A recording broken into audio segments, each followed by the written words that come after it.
बेबसी और बेहिसी की इंतहा। मैं घर के करीब से गुजर रहा था कि अचानक मुझे घर के अंदर से एक 10 साला बच्चे के रोने की आवाज आई। आवाज में इतना दर्द था कि मुझे मजबूरन घर में दाखिल होकर मालूम करना पड़ा कि ये 10 साला बच्चा क्यों रो रहा है। अंदर दाखिल होकर मैंने देखा कि माँ अपने बेटे को आहिस्ता से मारती और बच्चे के साथ खुद भी रोने लगती। मैंने आगे होकर पूछा, बहन क्यों बच्चे को मार रही हो जबकि खुद भी रोती हो?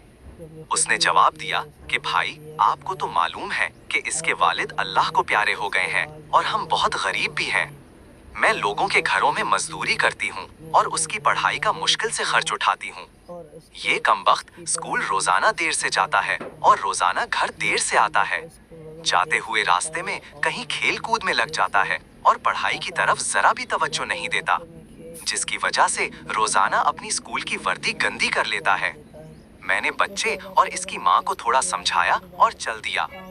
एक दिन सुबह सुबह सब्जी मंडी कुछ सब्जी वगैरह लेने गया तो अचानक मेरी नजर उसी 10 साला बच्चे पर पड़ी जो रोजाना घर से मार खाता था।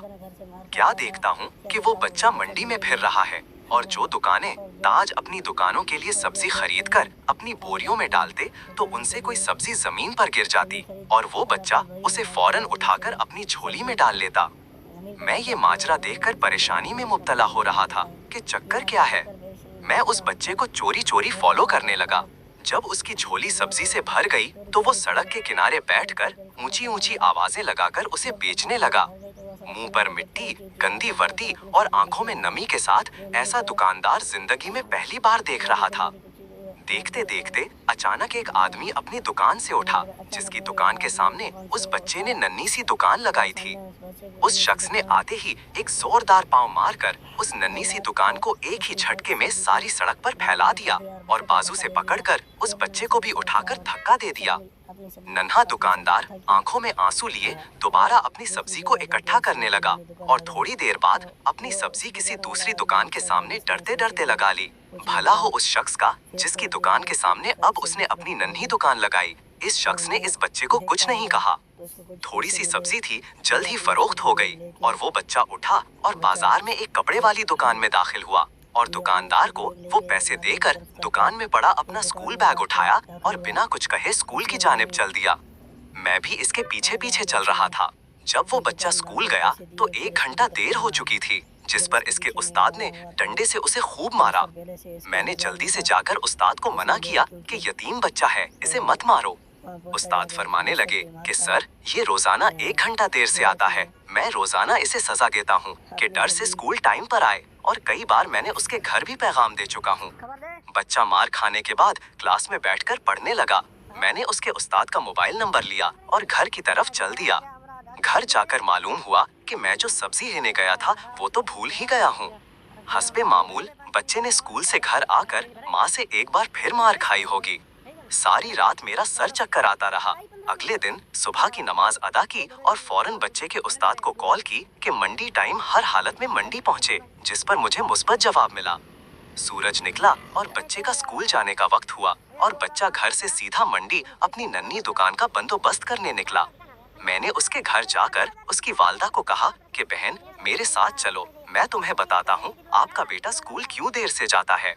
वो फौरन मेरे साथ मुंह में ये कहते हुए चल पड़ी कि आज इस लड़के की मेरे हाथों खैर नहीं, छोड़ूंगी नहीं इसे आज।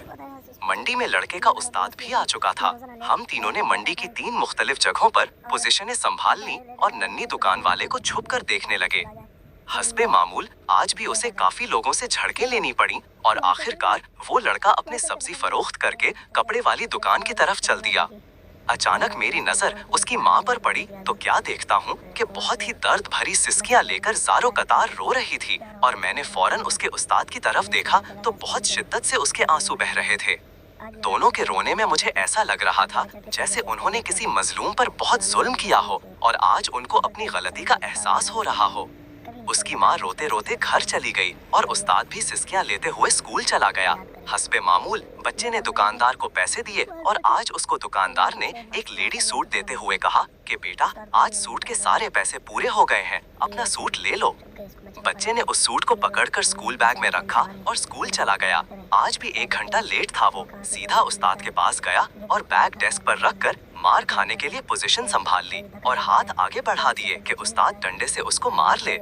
उस्ताद कुर्सी से उठा और फौरन बच्चे को गले लगाकर इस कदर जोर से रोया कि मैं भी देखकर अपने आंसुओं पर काबू न रख सका। मैंने अपने आप को संभाला और आगे बढ़कर उस्ताद को चुप कराया और बच्चे से पूछा कि ये जो बैग में सूट है वो किसके लिए है। बच्चे ने जवाब दिया कि मेरी माँ अमीर लोगों के घरों में मजदूरी करने जाती है और इसके कपड़े फटे हुए होते हैं। इसके पास जिस्म को मुकम्मल ढांपने वाला कोई सूट नहीं है, इसलिए मैंने अपनी माँ के लिए ये सूट खरीदा है। ये सूट अब घर ले जाकर माँ को दोगे? मैंने बच्चे से सवाल पूछा। जवाब ने मेरे और इसके उस्ताद के पैरों के नीचे से जमीन ही निकाल दी। बच्चे ने जवाब दिया, नहीं अंकल जी, छुट्टी के बाद मैं इसे दर्जी को सिलाई के लिए दे दूंगा और रोजाना थोड़े थोड़े पैसे जमा करके सिलाई दूंगा। जब सिलाई के पैसे पूरे हो जाएंगे तब मैं इसे अपनी माँ को दूंगा।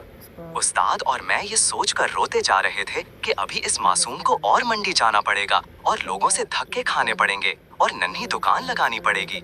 आखिर कब तक गरीबों के बच्चे नन्ही दुकानें लगाते रहेंगे? आखिर कब तक हम अपने जैसे ही इंसानों को उनके जायज हकूक के भी गासिब बने रहेंगे और इनके हकूक की तबाही लाते रहेंगे? मजीद ऐसी कहानियां सुनने के लिए हमारे चैनल को सब्सक्राइब करें और साथ में बेल आइकन को प्रेस करें ताकि आपको हमारी नई वीडियोस का नोटिफिकेशन आए। फिर मिलेंगे एक और नई वीडियो के साथ। तब तक के लिए अल्लाह हाफिज।